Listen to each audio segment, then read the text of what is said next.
share. So can everyone see my screen? That should be okay. Yeah, I can see that. Right. Perfect. So hi everyone, I'm Annie Andoh. I'm social media manager for the VNA. So today's session is about online content creation. So I'm pretty sure everyone has heard the term content is king. I don't know if you know where that comes from. So Bill Gates said that 25 years ago in a journal, and it is true then and it's true today. Content is the thing that brings us engagement. Content is the thing that wants us, keeps us things in perspective. Content is the thing that, yes, basically engages everyone and everything. It's never been more true today, looking at the pandemic and how we've all sort of scrambled over the last 18 months to 2 years trying to create things out of what seems to be nothing, especially when we were in lockdown. It's never been so important. So one thing I want you guys to do, if it's possible, is to get your phones out and open a social media app. So it could be Facebook, it could be Instagram, it could be Twitter, it could be TikTok, whatever social media app you have, or it could even be a website. And just start scrolling and see what you sort of engage with, what you stop on.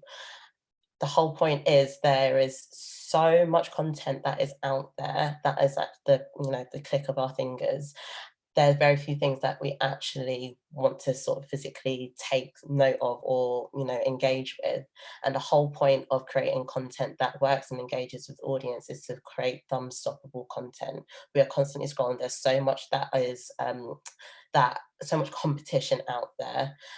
Content and what we engage with and how we engage with it is such a personal thing that it is a real privilege to be in someone's feed.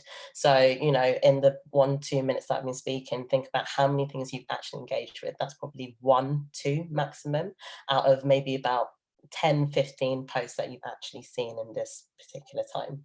So content is important and content is king. So why is content king? Well, content builds trust within the audience and brand. So, whether you're providing someone with an interesting fact or something that they've never heard of before, it builds that trust that you're providing a authoritative take on something. It's a comprehensive branding tool. So whether it's your logo across the board or whether it's, consistent use of a hashtag or visual style, it creates a look and feel that is distinctive to who you are. It's cost effective. So, telling a story costs nothing really, in comparison to things like out of home billboards. Creating stuff on social media is relatively cheap in comparison. It helps you understand your audience and your audience segments. So, whether you're a museum or gallery in, Manchester or Hull or whatever, you know exactly what your audience is, and you know exactly what they are engaging with because you can see instantly. It helps you express your personality. So we've seen from brands like Black Country Museum to, even O2, they all have a distinctive tone of voice and they all have a way that they speak to people. You never would have thought that something like Casper beds, making mattresses would be really, really funny online. But they've created that personality and they've created a brand around that. It helps you offer something that's unique. So, whatever your unique selling point is the thing that you push on social brands and social channels. It's king for every single stage of the customer journey. So whether that is you're looking to book an exhibition ticket or you're looking to buy something or you just come back from seeing something, social digital content is there from before you buy a ticket, when you're considering, to after you've left, and you're posting about what your visit or your experience is like. It is there for every single stage of your journey, and it's king across every single channel. So whether it's your website, whether it's email, whether it's social, every part of your every channel needs content to thrive and content to survive. So we're speaking a lot about what content is, but what is content? So it's anything from infographics to just plain images to, you know, white papers to FAQs to timelines. There, you know, I've got maybe about 50 examples in here, and this only scratches the surface as to what content is. So have a look on this and think, what are you already utilizing? Are you using how-to guides? Are you using competitions? Are you using GIFs? Are you using user-generated content? Are there things that you're already doing, or the things that you haven't actually considered could be something that you could be utilizing? There are so many different types of content. It's just figuring out how you can utilize it and how it fits across the channels. And then the first thing that you actually need to consider with all the sort of different types of content that comes to mind is your audience. You know, we don't speak to people in the same way. You don't speak to a 3-year-old the same way as you speak to a 60-year-old in most cases. But, you know, knowing what your audience is and knowing who you want to reach out to is key, because we don't speak to everyone in the same way. So if your audience is, say, Gen Z, and a local family, you need to create content that fits them. You need to find that story hook that fits with what they are already engaging with. So whether that is, you know, you're talking to, say, what we say call a cultural explorer, so someone who's really interested in museums versus someone who's never been to a museum before. You might tell them the same story, but you might show them a different image to get them hooked, or you might go in with this different angle to get them engaged. It's finding out who your audience is and the objective as to what you want them to do. That is key for when you're starting. So 3 things to consider: who is your audience? Who are you trying to attract? Because sometimes that's 2 very different things. And are they already connected to you? So, for example, when I started doing the V&A social strategy, the audience that we had was very sort of transient. It was people just coming to exhibitions. We wanted to have an audience that was interested in general art and design and performance. And, you know, someone who's interested in going to a Frida Kahlo exhibition isn't necessarily interested in photography or sort of the wider art. So it was figuring out how to get people that were interested in the wide, or engaging them on the wider scale, that really drove forward our content strategy. So if you have time and budget, please do some research. So that can be as simple as doing some social listening. So there are free tools out there like Follow a Wonk, or they're paid ones like Meltwater or, you know, Brandwatch, depending on what scale or budget you have. But that gives a good idea as to what people are saying about you. Twitter is a mine when it comes to figuring out what people are saying about your brand and about your museum or gallery. You know, the whole idea of, you know, a brand is what people say when you're not in the room.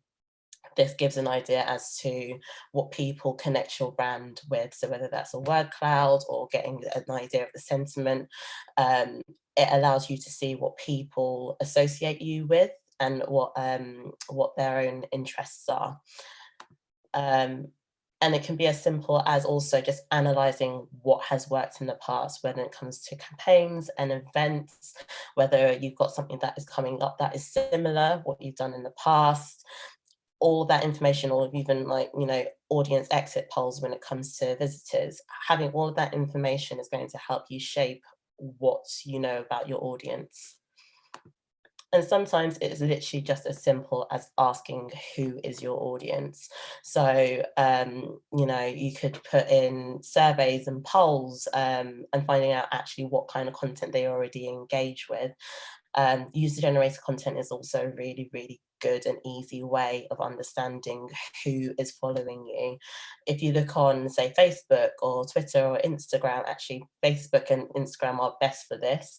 You can find out exactly the breakdown of your audience already. So whether that is male to female, or what regions they come from, or ages, you get a good audience profile already just from, you know, the native information that comes from your channels, and that can help you assess what you know of your audience.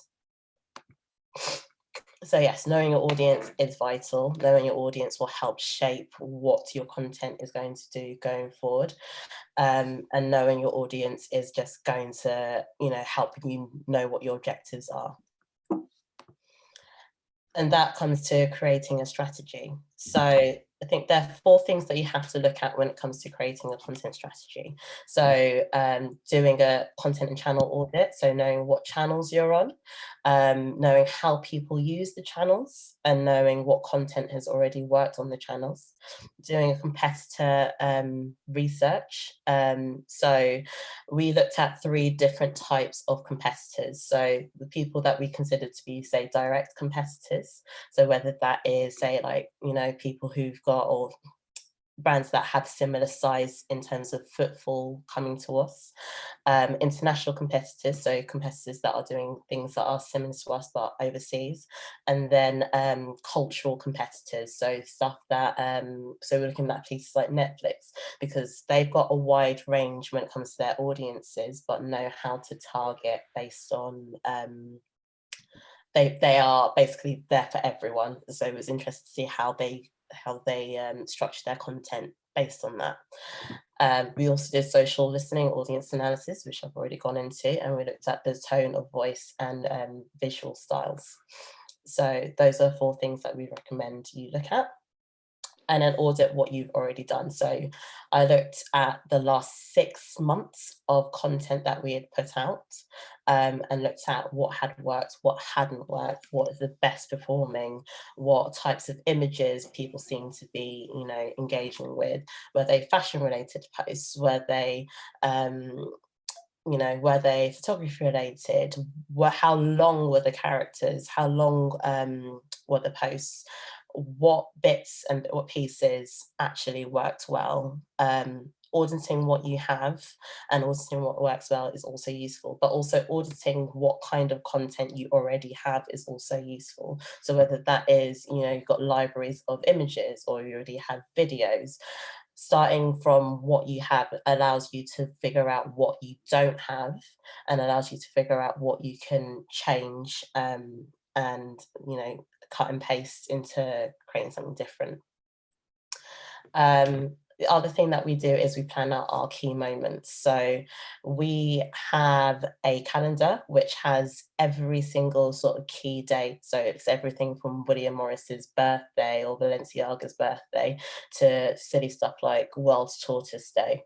And then we plan that out against some of our exhibition campaigns. So that is looking at, say, for Alice in Wonderland or Alice Curiosa and Curiosa, we look at the key moments within that campaign. So whether that's from the announcement to,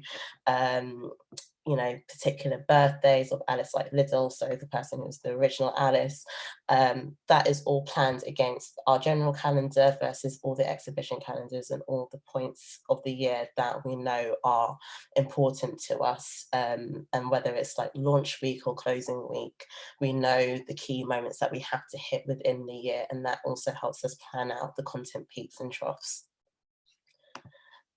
And with that has come our thematic approach. So the way we organize content is on a theme by theme basis. So every week we've got a different theme.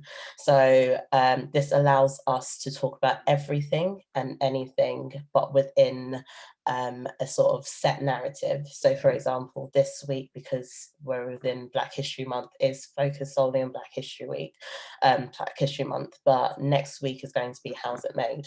So it allows us to talk about our exhibitions, about our general collections, our events, everything that is going on with the museum, but within a set narrative.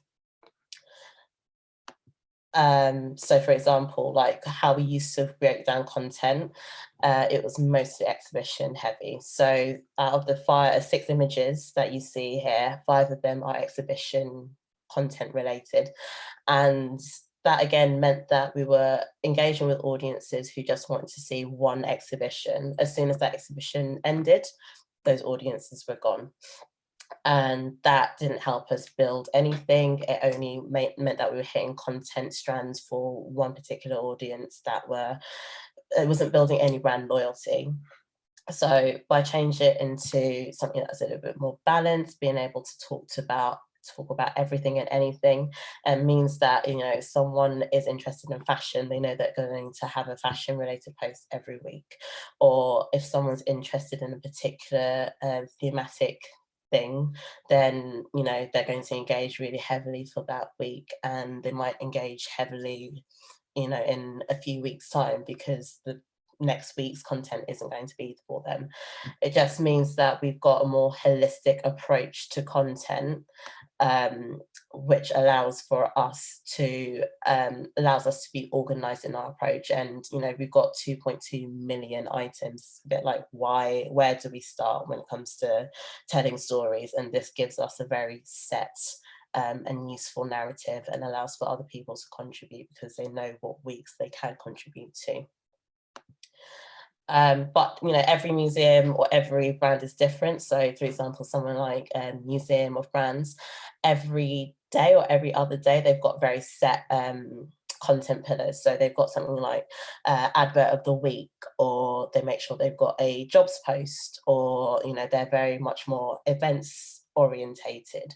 So they've done an assessment as to what content they have.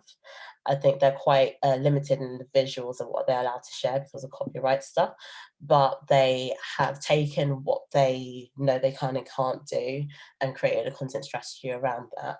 So think about what content pillars you can create, because at least that creates consistency and allows you to have an idea of what frequency you can have. It allows you to create set styles when it comes to sharing visuals, and it just allows you to plan ahead or plan better. And then the things that you need to take into consideration when you are creating a content strategy is time. So there might be things that are really easy and cheap to do, but they are quite time sensitive or heavy. So for example, after this presentation, I'm going to do a TikTok live. It's obviously very easy to do, but planning it out and making sure we hit the right places within the museum is very time sensitive. So it takes us about 2 weeks to plan out a live stream. Resource, do you have enough people? I know there's probably a lot of you on the call that is not just looking at social media within, like, it's not your sole thing in your remit. You're probably looking at marketing and press, or, you know, doing a plethora of other things. So be realistic as the resource that you have. Budgets, again, having an idea as to how much money you have, whether it's upskilling people or outsourcing things in the future, or being able to invest in things like video. Having an idea of what your budget is will also help you scale up or scale down what you can do. Skills. So we've done a lot of stuff to scale up the people within the marketing team so they can edit video themselves, or use Photoshop to do tweaks. So it's not a skill that every single person has, and it's not a skill that will be in every team, but actually having an idea as to what the skill sets you have can also help you either plug in what you need or work around what you don't have. And then access. So we have like 200 creators. We don't have access to all of them. Our conservation team is really difficult to get access to because they are working at such a tight schedule. So you might have a plethora of content, but you might not have the access to these people. Or, you know, you might have a lot of images, but they've not been digitized, so you can't share them easily. Figuring out what you have access to will help you, again, fill the gaps as to what you don't have, or, you know, make caveats for what you do.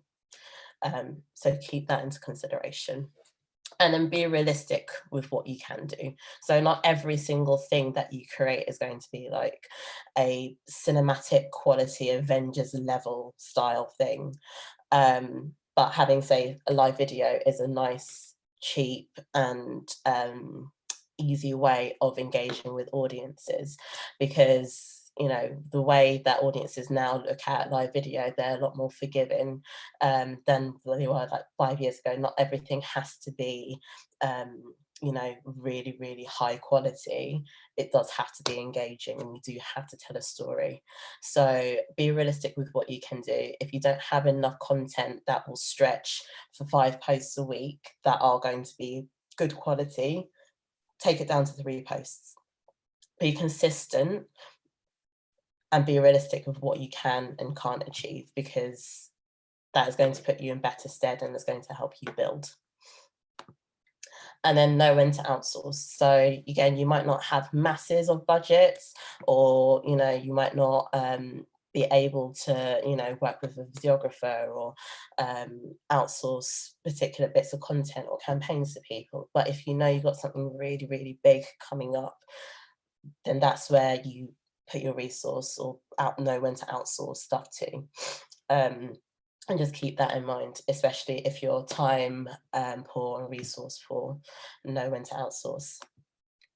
And then keep it visual. So the most important thing to know is that people process images 60,000 times faster than they process words.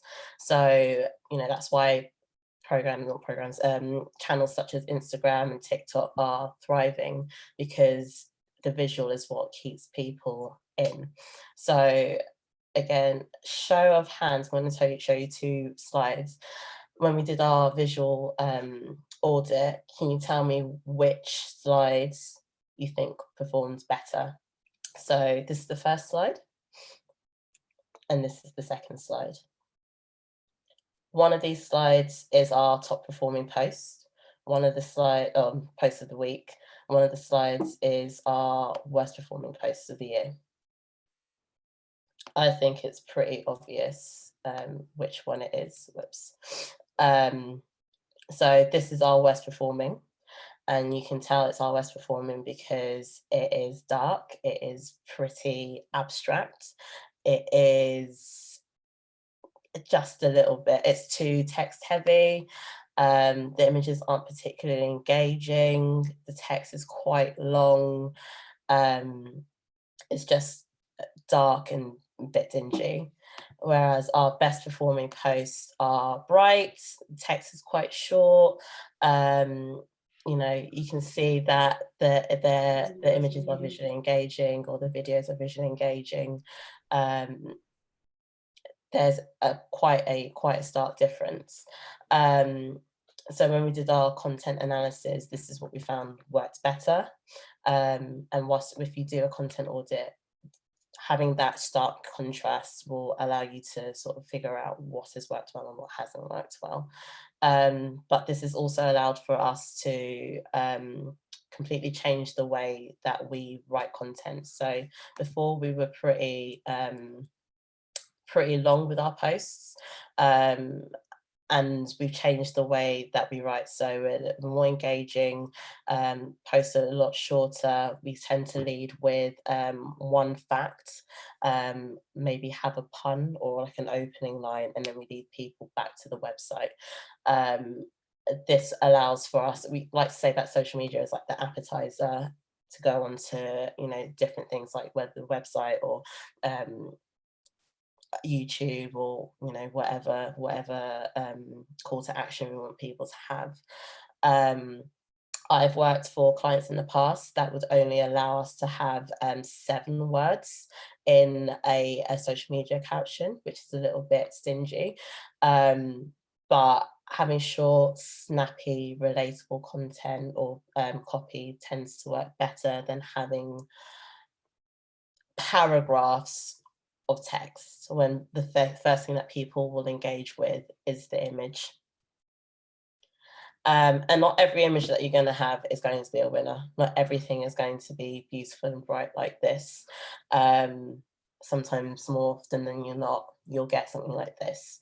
But that's why things like GIFs and memes and different things, different types of content or ways to shape content is going to instantly make things a bit more engaging. So whenever we have a series of images that aren't particularly great, we like to put into a photo gallery, or we like to put it into GIF, so it instantly makes it a bit more palatable for the audience or a bit more engaging. And then user-generated content is also a blessing if you are very low on actual assets. So we do a thing called MyVam. We most of the time run it every week, and it looks at the best user-generated content given by our visitors. From that, I know exactly what the top 5 things that people take pictures of within the museum. And from that, we've made content that has gone on the website. So it's informed people of, we know that Juhuli is like the most photographed thing. So from that, we created web pages that tell people more about the process of cleaning the Juhuli to, how it was made, because we know that it's one of the most engaged points of the museum. So user-generated content only gives you images if you're lacking or suffering, but it also helps you figure out what people are actually engaging with within your building, which is also very useful. And then take inspiration from lockdown creativity. So there was a plethora of different things that popped up during lockdown. So from Black History, Black Country Museum, utilising TikTok and just being a little bit wild and being really silly, to people recreating classic images, to people really being creative on Animal Crossing. There are different pockets of creativity that you can always that always pops up. Don't be afraid to think outside of the box, especially when you don't have a lot of stuff that you can work with. So for example, Royal Academy have a great tone of voice. They're always taking the mickey out of their collection. And they did work from home, to sort of get in the doodle challenge. So that's not really doing a lot with the collection, but it's doing a lot to engage with audiences. So it's thinking outside the box when it comes to content like that. You might not have a lot of stuff to go for, but you can be creative as to how you use your stuff. And with that, we will take a 5-minute break.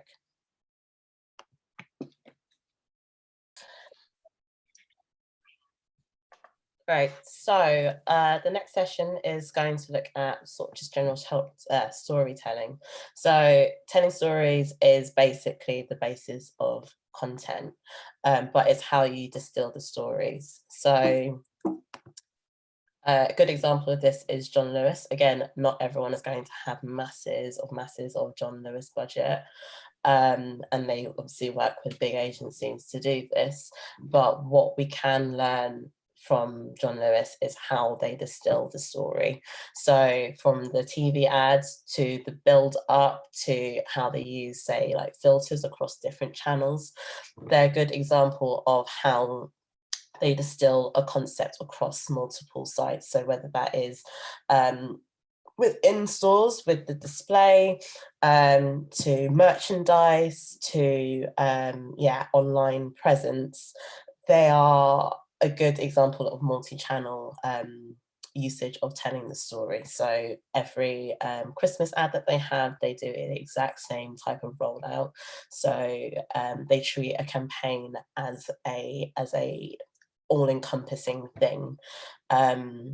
So think about the different touch points that you have within a campaign, whether it's an exhibition opening or event, or a milestone that you want to celebrate.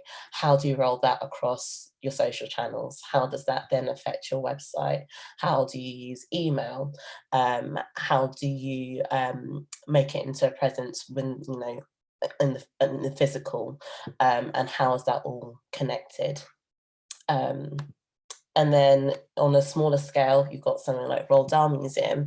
So what they tend to do is tell the story of the museum through the little character of Matilda, a little Matilda doll. So she'll pop up in a post every so often, but it's like she's exploring the museum. So that is how they tell their stories. So it can be as grandiose as John Lewis, or as minimalist and inventive as Roald Dahl Museum and a little doll that they have. Another way of thinking outside the box, again, you don't have masses of budget, is Ubisoft and the way that they did their non-player character, and looking at the lives of those characters and making a bit of a comedy around that.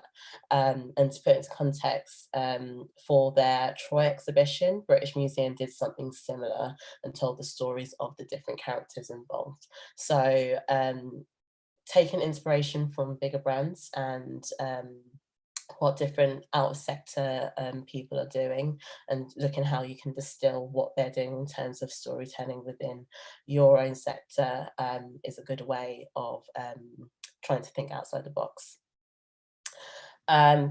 Also looking at how audiences use your channels. So the way that people use Facebook is completely different to the way people use Twitter.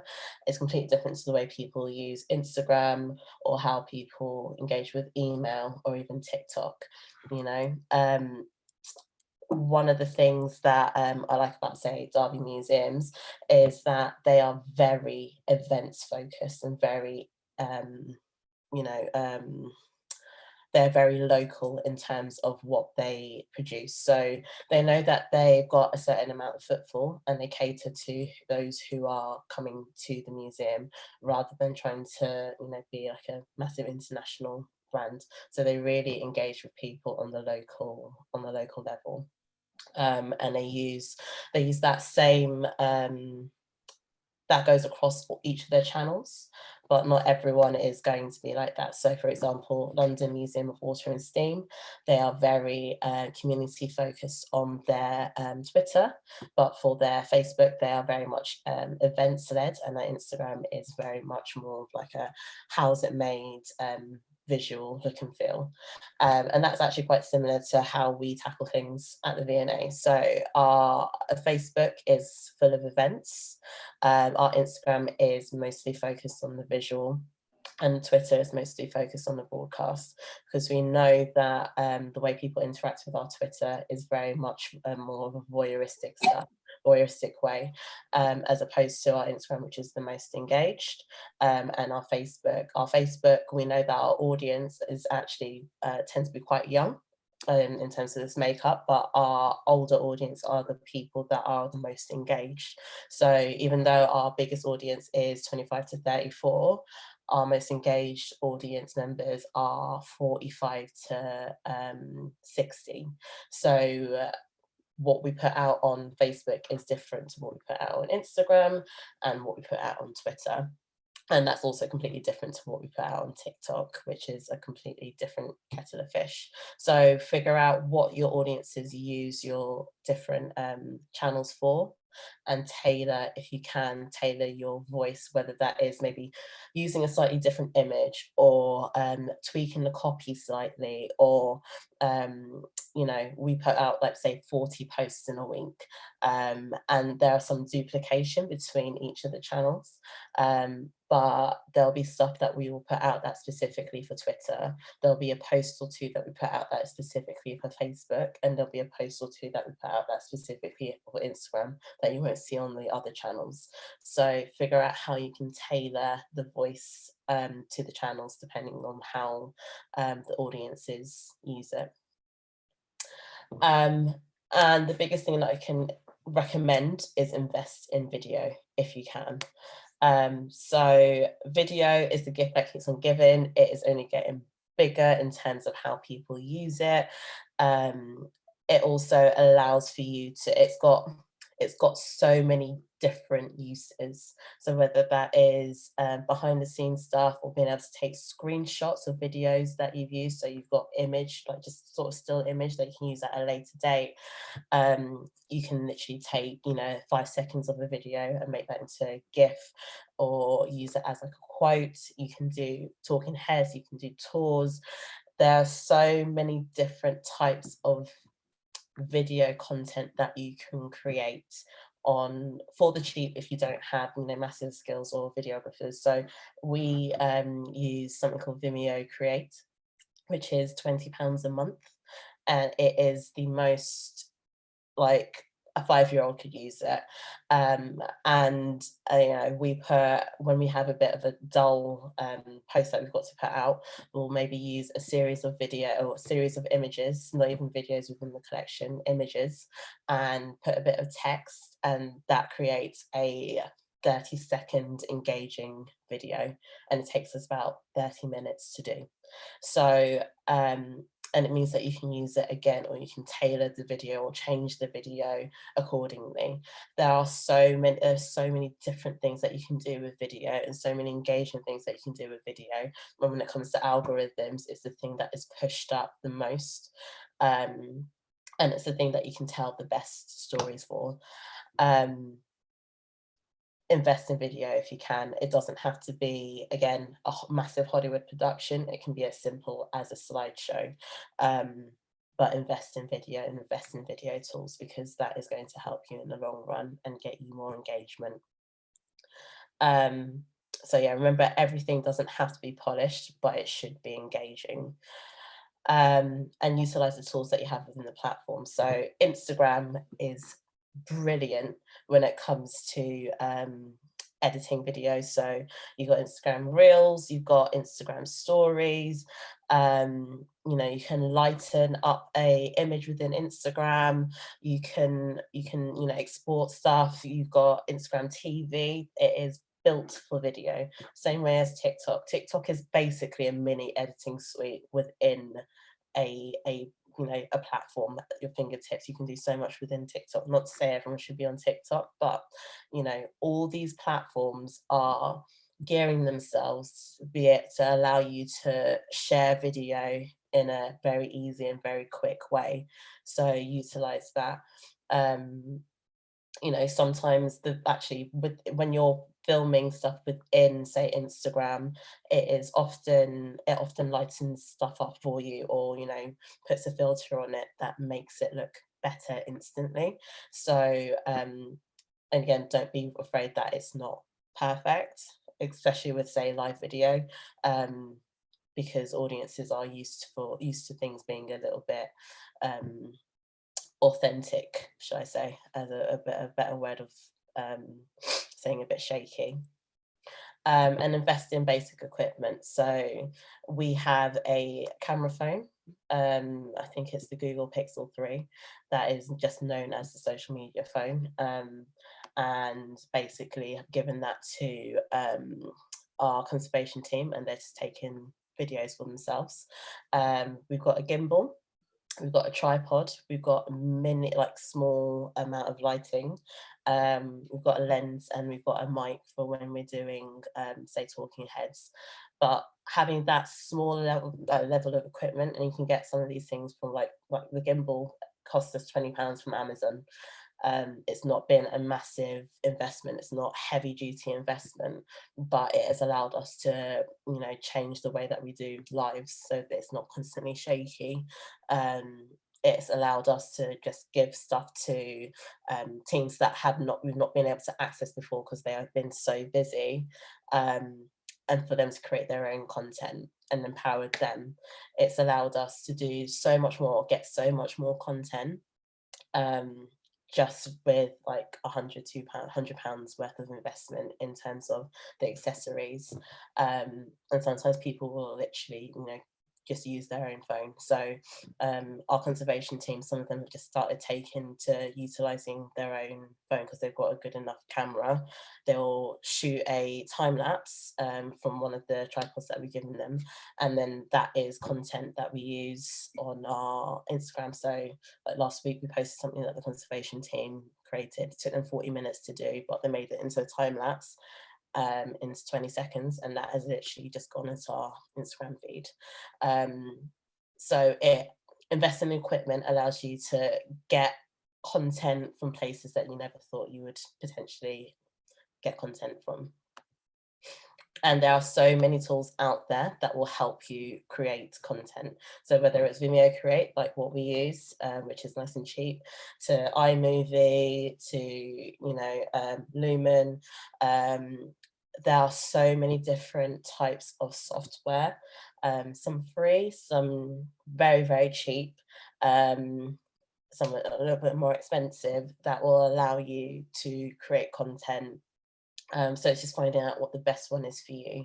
But you can do things like slideshows with a bit of text, or there are so many different types of content or video content that you can create.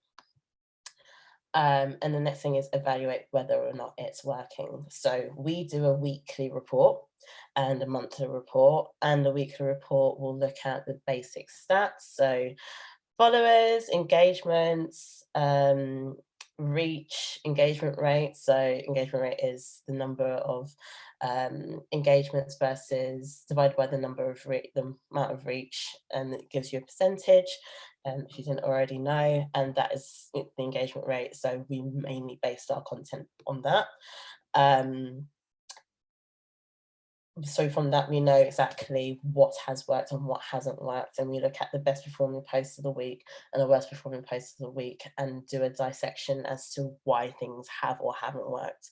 We also have an internal benchmarking system where we know what an average post looks like for us. So we know that a good post for, say, Instagram for us will have an engagement rate of, say, 7%.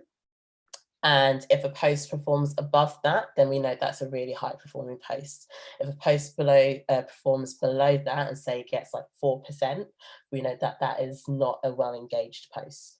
And so that allows us internally to see what has worked and what hasn't worked, why something has been engaged with like highly, or what's not been engaged with highly. So constantly evaluating and not being afraid to dissect what hasn't worked, and being brutal as well with what has and hasn't worked, is really useful to see, and not solely basing it on likes. Is a really good mindset to have, because you might have something that is seen by 10,000 people and has 300 likes, or you might have something that has been seen by 300 people and has 30 likes. The one that has 30 likes has a higher engagement rate, and you have to dissect why not as many people have seen it, but on paper you would think the one that has 300 likes has done better than the one that has 30 likes, and that's not the case. It depends on how people reach it, and sometimes algorithms affect how people see things, or what is seen, or what's been pushed up or down. But it's looking at how people engage with a post that will allow you to know whether or not content has performed well or not performed well. But also know what you're measuring. So, depending on whether it's social content or you're looking at emails, so like click to open rates, and looking at the different types of headlines that you use to get people to engage with your email. If you're looking at the website dwell time, how long are people spending on the pages? Video views, how many seconds are people watching, and how long are they watching through to the end? You can get 1 million video views, but if people are literally watching 1 second of it, that's not a highly engaged video. How many people are clicking through to your website? How many followers do you have? How much engagement you're getting? Know what you're measuring and know what your objectives are. So if your objective is actually to get people through to the website, and you're only getting 2 or 3 people clicking through, but 500 people have liked your post, then that is not a good conversion rate. As opposed to if your main aim is to just get people to watch a video, and you get lots of people watching the video to the end and not necessarily clicking through to something, what are you measuring yourself against? So knowing the objective of your content and what the purpose of what your content is supposed to perform is key. And then final thoughts, so integrate. So looking at back to John Lewis and how they integrate their campaign across all the different sites. make sure that, you know, if someone is, if again, the objective is to send people to a website or there's a specific call to action, make sure that your every part of that user's journey is filled with content that is going to engage them. So, you know, you could have the most stellar social media feed, but if someone goes into your website and it's rubbish, people are not going to click through. People are not going to do that engagement piece that you want them to. If your blog post is, you know, long and dull, you've given someone a bad user journey. So make sure every part of your user journey is integrated, make sure the content aligns, and make sure it's engaging at every point. Having bad content is more detrimental, I think, than having no content at all, because you don't want to sell someone a false idea of what content is. It's a bit like when you see a film trailer and it looks amazing, and you get to the actual film and you watch it and it's rubbish. You're left disappointed. So, you know, make sure every aspect of that journey is engaging, is interesting, and is truthful in the lines. Write about what people want. So um, you can find out what audiences want by polling, simply asking them, assessing the stuff that they engage with. But you know, if you're getting lots of people clicking through or watching a video to the end about you know, pattern design, for example, for the VNA, then create more content that is about pattern design or fashion or whatever. Write about what people want. And you know, if you've got a topic that you know people, you want people to engage with, that is not getting the engagement, try and merge it with a style that you know is working. So for example, our real people don't necessarily engage really well with something that is highly modern on our pages. So they really like the sort of like 18th century, 19th century William Morris stuff and lots of ancient stuff, but they find it a little bit harder to engage in the modern design eras. So what we tend to do is we like to show a progression between the two eras. So if we find, say, a chair that has, say, William Morris influences, we'll compare the two. So we're allowing, giving people something that they can relate to, or something that they've got in with, but we're showing the modern side of things. So, you know, write about what people want, and if you're trying to show them something that they won't necessarily engage with, try and find that middle point that will give them an in to understand that sort of full journey. Collaborate.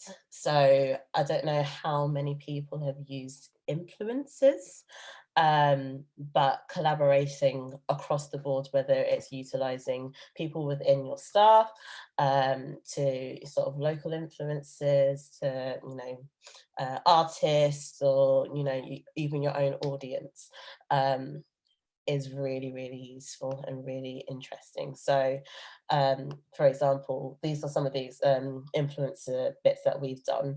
So, for Iranian New Year, we did a cook along with Sabina Gaya, and she's an Iranian chef. And that cook along got, in the end, I think about 400,000 views on our site.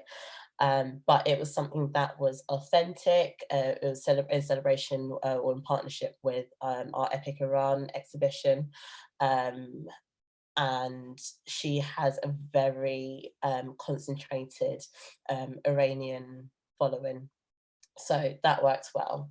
And that's a bigger example of what we do. Our other examples is we work with local artists or artists that are running workshops with us, and we like to do how-to videos with them. So they will show an aspect of their craft and their creation, and they tend to be micro-influencers. So we don't have to they've got a smaller but more engaged audience of people who already follow them. And the difference is they're creating stuff specifically for our channels. So we're not giving an influencer who literally just wants a free ticket into the exhibition for a photo, something, and that's never shared on our channels. When it is shared on our channels, it's because they're creating something specifically or bespoke for us, and it's showcasing their skill. Same with, we had a nail art influencer, so she did stuff that was based on the collection. So she did stuff based on these like Japanese wood prints, and then she also did stuff based on the William Morris galleries. You know, there are so many different ways to engage with influencers. Um, I think working with micro influencers as opposed to say like really, really big ones will always give you more meaningful and authentic content, whether that is getting them to do a live and they walk around and show like their favorite spots of the museum or gallery or parts of your collection that they find interesting. To, you know, doing a guest blog post or having a Q&A with a curator. Like there are so many things that you can do. It's just finding something that is authentic, that is going to benefit both of your causes. Another example is Airbnb. So they've got two really sort of big sides. So they've got the celebrity influencers where they get, you know, Mariah Carey's and the Nicki Minaj's and the Jenners and Kardashians to take a picture of themselves using their Airbnbs, which is obviously very effective. But they also have the smaller side where they look at the actual hosts and they create a Airbnb community or hub where they show you their own experiences. So, you know, you've got one extreme to the other in terms of how they create content or how they can create content. So I would always say that the smaller stories are a lot more interesting and a lot more engaged than the bigger ones, the big influences, but each have their own purposes. So someone like Mariah Carey is going to have a massive, massive reach, and that can't be ignored. And that has its uses, but the smaller stories have more longevity in terms of audience building and authenticity and building brand trust. So think about how you'd want to use influencers.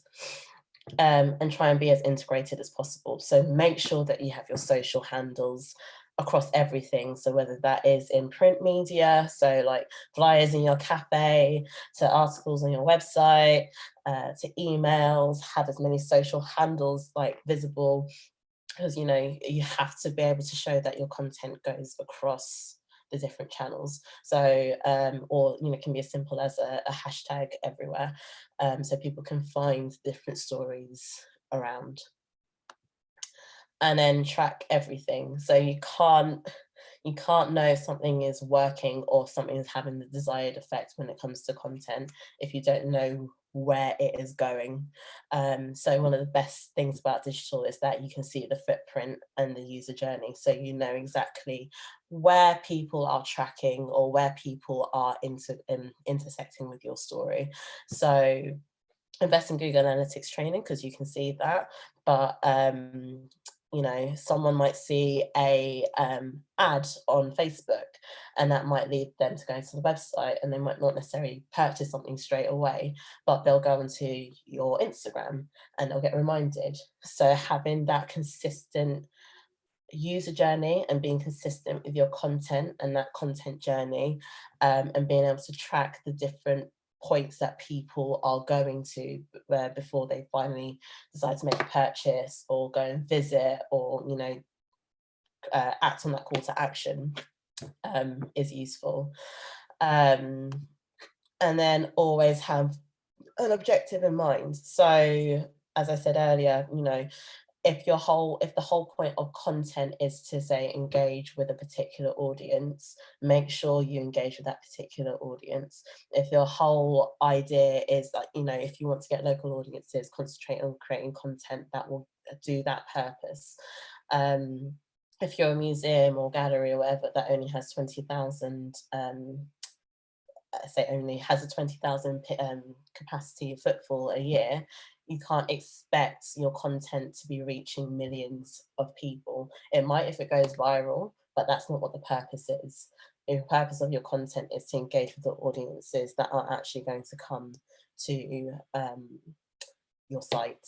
So, you know, it's great if it reaches more people, but concentrate on what your audience is and concentrate on what the objective is. And then within the objectives of that, is your post there to get people to watch a video? Is your post there to get people to go to the website? Is your post there to get people to click through and buy something? Think about what your objective is with your content, and that will give you a purpose, give you a focus, and help to advise what you need to do. And invest, whether that is training, whether that is video equipment or camera equipment, you know, invest in content, because it's not going away. Social is not going away. Digital is not going away. If the pandemic has told us anything, it's like there needs to be more digital content.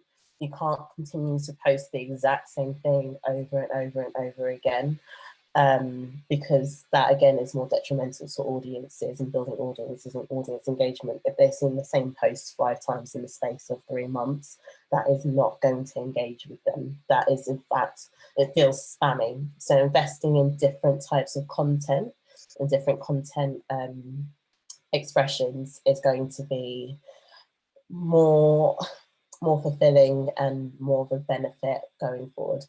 You know, unfortunately with digital content, it's not like you can just create one post like you do with out of home, or one image, and that's stuck up across everything for the next 6 months. That's not how the digital landscape works. As you saw earlier when you were scrolling through your phone, looking at social media content, it is such a transient and such a quick industry. All the channels have their own thing going on. So like posting the same thing over and over and over again, or not being able to change up what content that you post is you know, life is too short for boring content or the same content, and you're just going to get people scrolling past because they feel like they've seen the same thing before. So invest in content, whether it's creating new content, whether it's training up so you can actually, you know, change the type of content that you're posting, whether it's investing on how you can evaluate content. Invest, because it's only going to do you better in the long run.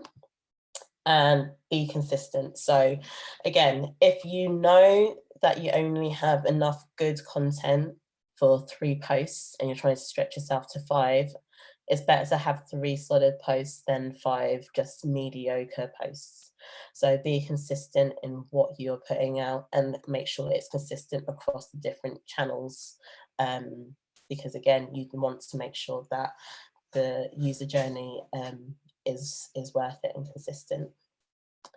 And evaluate. So again, evaluate everything, whether it's weekly, whether it's monthly. Make sure you know what is working on the channels, make sure you know what isn't working, and do more of what is working, because again, that helps you know what to invest in and what to create more of. And that is it.